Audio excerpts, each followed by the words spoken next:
এবার ঈদ যাত্রায় গত ১৫ দিনে ৩৭৭টি দুর্ঘটনায় ৩৯৪ জন নিহত এবং ১,২৮৮ জন আহত হয়েছেন বলে জানিয়েছেন বাংলাদেশ যাত্রী কল্যাণ সমিতি।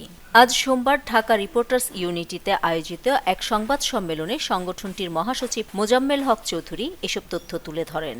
এ সময়ে রেলপথে ২৩টি দুর্ঘটনায় নিহত হয়েছেন ৩৫ জন এবং আহত হয়েছেন ২২৩ জন। নৌপথে ৮টি দুর্ঘটনায় নিহত হয়েছেন ৮ জন, আহত হয়েছেন ১৯ জন এবং এখনও নিখোঁজ রয়েছেন ৩ জন। সড়ক মহাসড়কে ৩৪৬টি দুর্ঘটনায় নিহত ৩৫১ এবং আহত হয়েছেন ১,০৪৬ জন।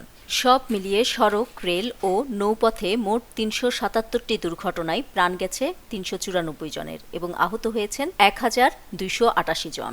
দুর্ঘটনার শীর্ষে রয়েছে মোটরসাইকেল। ১২৫টি মোটরসাইকেল দুর্ঘটনায় নিহত হয়েছেন ১৩৫ জন। এ সময় মোজাম্মেল হক চৌধুরী জানান, বিগত বছরের তুলনায় এবারের ঈদে সড়ক দুর্ঘটনা ৮.৯৫%, প্রাণহানি ৮.26% এবং আহতের সংখ্যা ২১.০৫% বেড়েছে। এছাড়া জাতীয় মহাসড়কে সবচেয়ে বেশি দুর্ঘটনা ঘটেছে।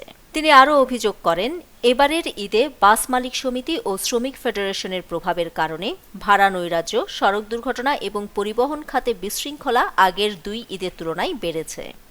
নিউজ ডেস্ক, দৈনিক পূর্বকোণ।